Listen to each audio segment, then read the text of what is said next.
Voilà, nous allons corriger maintenant l'exercice qu'on avait utilisé comme test Excel première année, le fichier cycle élan. Donc vous voyez ici, on va corriger la première activité, la tâche 1, dont vous avez ici les éléments. Donc je vais venir maintenant dans mon fichier et suivre les points de la consigne pour cette tâche 1. On nous demande, afin de faciliter le travail de la feuille 1, mettez-la en page avec bordure et trame et fusionnez les cellules si nécessaire. Donc effectivement, quand on voit un document comme celui-ci, il n'est pas facile de lecture. Il n'y a pas de bordure, il n'y a pas de mise en page, donc effectivement, c'est pas très évident. Donc je vais venir ici au début de mon document, puis je vais commencer par fusionner ici sur la largeur mon titre. D'accord? Je vais fusionner et centrer. Je peux après le mettre en gras, l'agrandir un petit peu. Une deuxième chose que je vais faire, je vais mettre ici sur 2 lignes les en-têtes de colonne pour en faciliter également la lecture. Donc je vais ici lui dire renvoyer à la ligne automatiquement. Et une fois que j'ai renvoyé à la ligne, attention, pas oublier de centrer verticalement sur la hauteur, et ça c'est important. Hein. Je vais le faire pour d'autres cellules où je vois ici qu'effectivement tout n'est pas bien visible, bien lisible. Et maintenant, ce qu'on me demande de faire, c'est de mettre en page mon document pour faciliter la lecture. Donc je vais fusionner, centrer ici. Et maintenant, je vais mettre par exemple les bordures. Je vais sélectionner tout ça. Voilà, et je vais mettre ici toutes les bordures. Je peux évidemment encore ajouter des couleurs, comme on me le demande, hein, pour mettre bien en évidence. Attention, si le choix des couleurs n'est pas spécifié, prenez des couleurs professionnelles, évitez le rose, le jaune, ou des couleurs qui seraient éventuellement difficiles à lire ou à imprimer. Hein. Voilà, ici je mets également mes bordures. Ensuite, je vais appliquer mes trames. Et si je regarde maintenant mon document, on voit hein, facilement, on voit que c'est déjà plus facile à comprendre de cette manière-là. Hein. Voilà. Maintenant, on nous demande ici pour la première colonne, le numéro de client, on nous demande ici d'incrémenter. Donc, pour incrémenter la première colonne, le numéro de client, je vais double-cliquer et puis en fait, il va recopier cette même cellule. Pourquoi? Parce qu'en fait, si je reviens dans ma cellule, ici, il y a une petite formule qui dit gauche B9. Donc, il est venu chercher ici gauche les premiers caractères de la cellule B9, en fait, les 4 premiers caractères. Et puis ensuite, je lui ai demandé d'ajouter la cellule E9. Donc, il aura pris DUV, DUVA, et ensuite le numéro postal. Et c'est la manière d'afficher ici DUVA 2520. Et en incrémentant, ça recopie tout simplement la formule. Voilà. Dans le deuxième point de cette tâche 1, on nous demande de calculer l'âge des participants. Et avant cela, on nous demande d'ajouter la date du jour en B4. Donc, je viens ici dans la cellule B4, puis je lui dis simplement la fonction égale aujourd'hui. Je referme ma parenthèse. Voilà, j'ai donc la date du jour. Nous sommes bien le 28 avril. Et maintenant, nous allons calculer, comme on nous le demande, l'âge des participants. Pour calculer l'âge des participants, je vais utiliser la fonction datedif.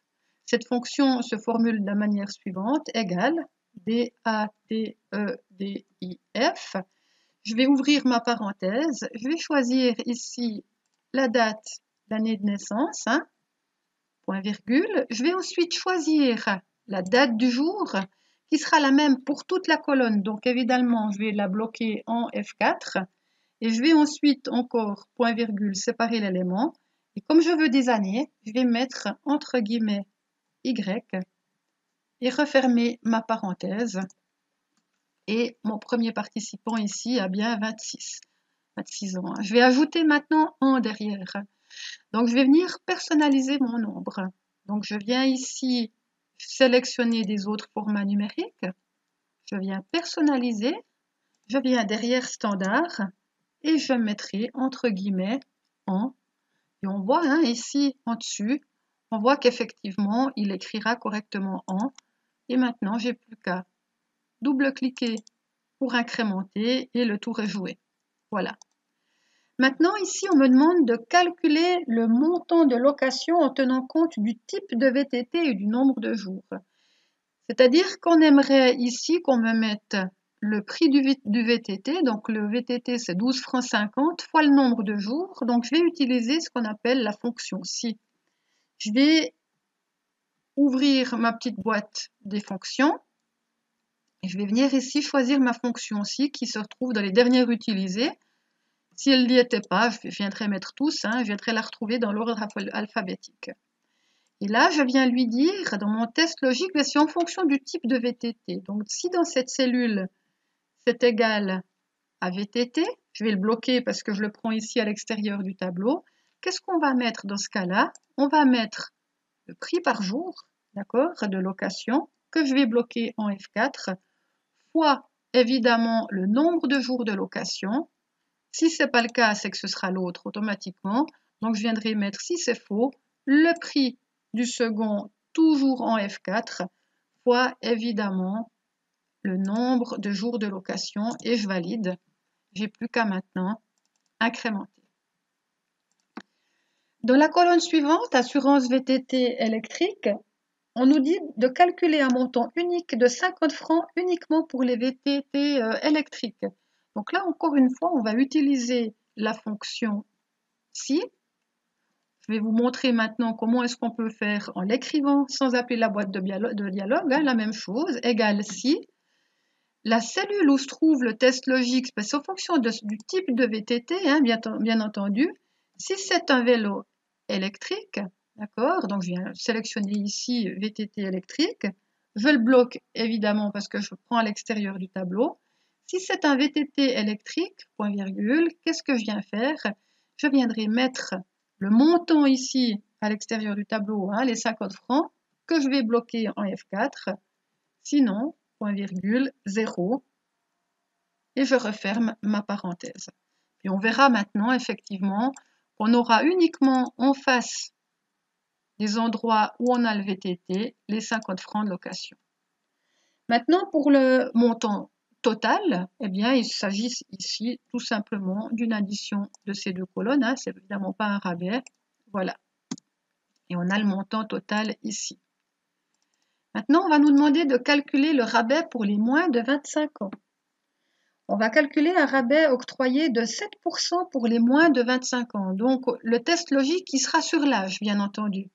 Donc, on va essayer encore une fois avec la fonction, peut-être. Voilà.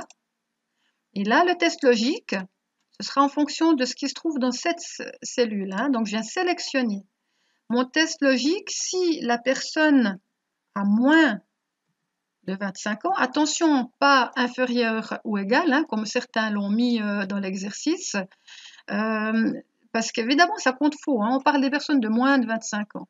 On ne dit pas à partir de 25 ans. La différence, elle est là. Hein. Donc, dans ce cas-là, qu'est-ce qu'on va faire? On va calculer 7% du montant total. Donc, on va prendre le montant total fois les 7% que je vais bloquer ici avec F4.